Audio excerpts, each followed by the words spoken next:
What's up, YouTube? Capital G here. Got some low tier for life action for you guys. Well, maybe not completely low tier for life. I believe that there is a little glimmer of hope for Galaxy decks in the future once they get to Galaxy Lord, the new Xyz monster. Blue Eyes Ritual versions, maybe not so much. They are going to be getting a little bit of a boost with the Devi Rituals coming out in Cybernetic Horizon. That'll be the next set after Flames to Destruction. It'll make summoning Chaos Max a little easier if you don't happen to have Advanced Ritual Art, but in general, I still feel like a lot of times if you happen to summon one of those big blue dragons, especially if you summon two of them, there's just not a lot of defense. Maybe this deck is going to have to start running Infinite and Permanence as kind of like a potential hand trap that also can, you know, protect their blue eyes at the same time. But let me go ahead and roll this because, yeah, man, the blue eyes player is going to get those monsters on board.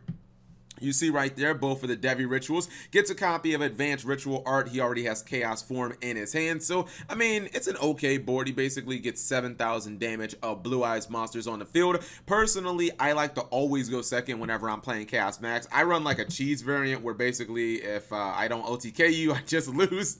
I run a whole bunch of like gimmicky cards like Ear Bleed to force it to my opponent's side of the field and try to kill them through that and whatnot. But, you know, the Devi Rituals lock you out of your extra deck. So, even though they are on the field, they really can't do anything, and you really, like, you shouldn't expect them to survive. But his opponent really doesn't open up all that explosive, as he just has Photon Sanctuary into Hyperstar, and he's just going to attack, and that's pretty much it. So if you're a Blue Eyes player, this is like the best thing that you could have hoped for, although it is kind of ironic the fact that Hyperstar, a monster that empowers light, is basically shitting on a Blue Eyes deck because both of these are oddly enough Dart Dragons. So, you know, that's irony, man. He's going to go ahead, he's going to activate that Impermanence to essentially stop the copy of Melody of the Awakening Dragon, which was pretty smart. Negating the Devi Ritual doesn't do anything. He's not able to game him here because that, you know, that 1,000 damage was actually doing some work here. Galaxy Wizard's going to be summoned, Galaxy Expedition. Now they're both level 8, and Cypher Dragon's going to take a monster.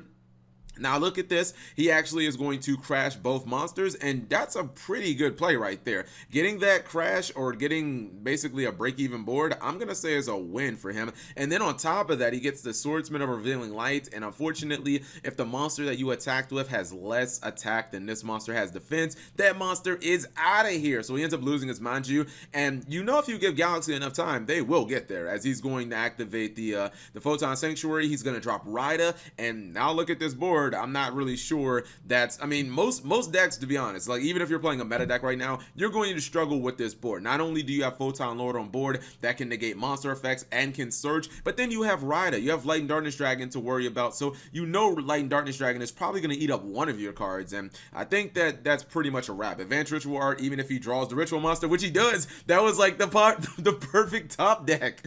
That would be the perfect top deck, but it's just not going to work because Light and Darkness Dragon's like, bitch, did I just catch you activating a card? Now, what's really smart here, he's going to chain Photon Lord to his Light and Darkness Dragon, so he still gets his search. Even though the duel is over, you know, just throw a little bit of salt at your opponent, just so to get that search that you don't even need. Just show him who's boss. You already won the duel. Might as well kind of rub it in their face. I actually love that he drew the Ritual Monster. It's like, he's got this Ritual card. No way in hell he'll draw a Ritual Monster. Oh, he drew it, but he can't use it. Anyways, just a nice little short table 500 low tier for life duel. Hopefully you guys enjoyed it. If you did, give the video a thumbs up. Thank you guys for watching. As always, subscribe if you have not already. Turn on that notification bell for daily videos.